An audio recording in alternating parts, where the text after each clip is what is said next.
De nombreuses personnes ont demandé une mise à jour sur l'interdiction présumée et imminente de la messe traditionnelle latine. Rat Shea a publié une mise à jour, résumée comme suit. Le document existe, il est complet, mais il n'est pas encore signé. Le pape François subit apparemment des pressions de la part de pratiquement toutes les positions imaginables pour prendre diverses mesures contre ce document. Le document, au centre d'une controverse considérable, a été rédigé pour aborder des questions liées à la célébration de la messe traditionnelle latine. Cependant, la signature a été retardée en raison des nombreuses influences et pressions exercées sur le pape François. Selon certaines sources, ces pressions proviennent de différentes factions au sein de l'Église, chacune ayant ses propres intérêts et préoccupations concernant l'avenir de la messe latine traditionnelle. Cette situation a créé un climat d'incertitude parmi les fidèles qui suivent attentivement l'évolution de la situation. Le document non signé représente un point crucial pour de nombreuses personnes impliquées dans la question liturgique. L'absence de décision définitive a suscité de nombreuses spéculations et inquiétudes parmi les partisans de la messe latine traditionnelle. Il s'agit d'un moment délicat pour l'Église, dans lequel les décisions prises pourraient avoir un impact significatif sur la manière dont la liturgie est vécue et célébrée par les fidèles du monde entier. Selon certaines sources, l'une des raisons pour lesquelles le pape François n'a pas encore signé le document pourrait être attribuée à un trait distinctif de sa personnalité. Il est bien connu, en effet, que le pape n'apprécie pas particulièrement ceux qui font preuve d'une ambition débridée autour de lui. On ne sait pas si cela vient de son aversion pour la compétition ou d'une vertu particulière, mais il a été observé à plusieurs reprises que ceux qui sont clairement motivés par l'ambition ont tendance à ne pas réussir dans son entourage. Un exemple récent concerne Mazinguereur Viola, qui désire ardemment devenir cardinal. Viola assiste le cardinal Arthur Roche dans cette tâche. Roche est responsable de la liturgie au Vatican. Cette situation met en évidence les dynamiques et tensions internes qui influencent les décisions papales.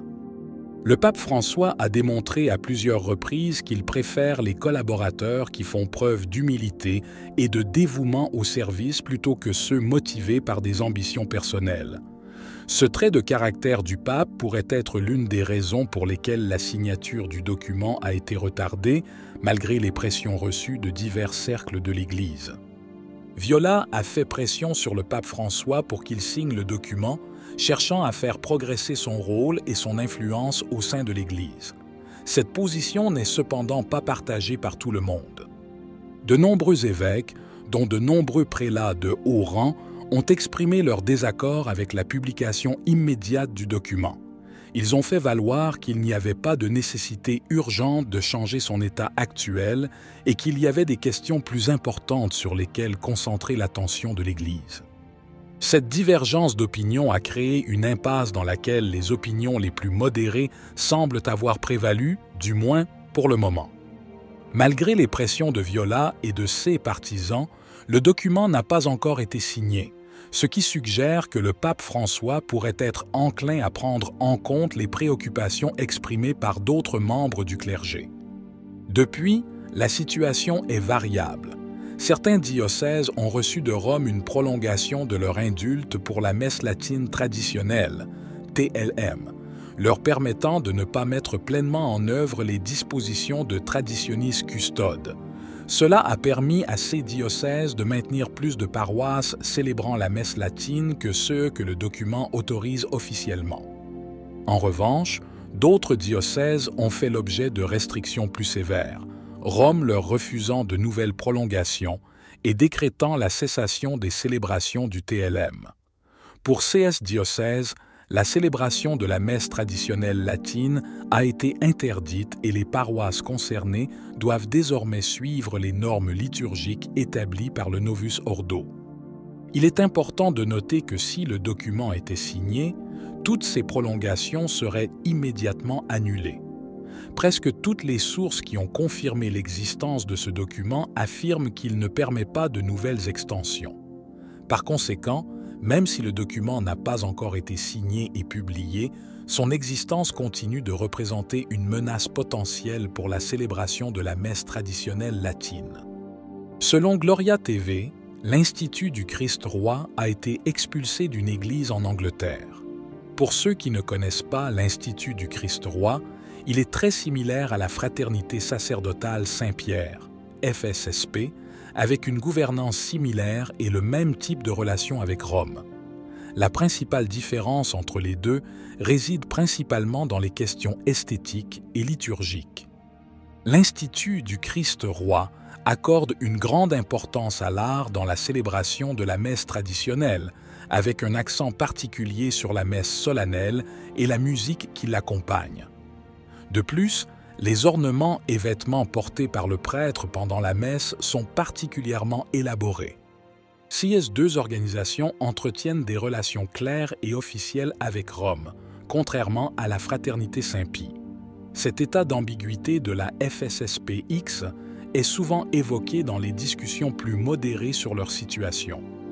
La situation en Europe concernant la messe traditionnelle est plus hostile qu'aux États-Unis. En France et au Royaume-Uni, la mise en œuvre de la Traditionis Custode a été particulièrement rigoureuse, touchant à la fois la FSSP et l'Institut du Christ Roi.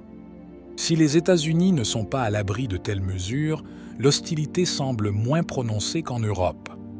Même si de nombreux fidèles se sentent rassurés par le fait que le pape François n'a pas encore signé le nouveau document restrictif, l'expulsion de l'Institut du Christ Roi souligne à quel point la répression contre la liturgie traditionnelle s'accentue.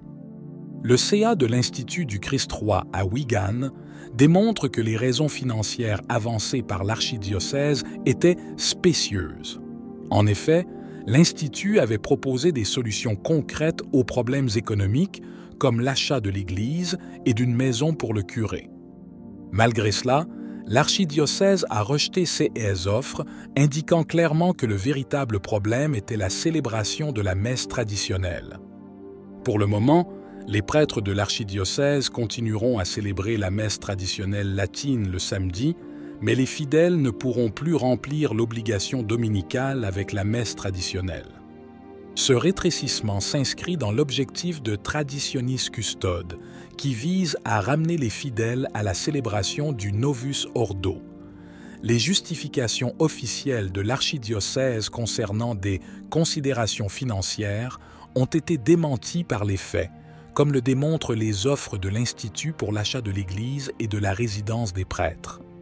Les répercussions de cette décision se font profondément sentir parmi les paroissiens, qui craignent pour l'avenir de leur communauté et la continuité de la messe traditionnelle.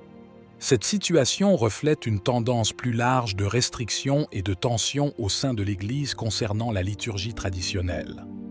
À quoi doit-on s'attendre? Faites-le nous savoir dans les commentaires. Si vous avez aimé la vidéo, commentez « Amen ». Que Dieu te bénisse.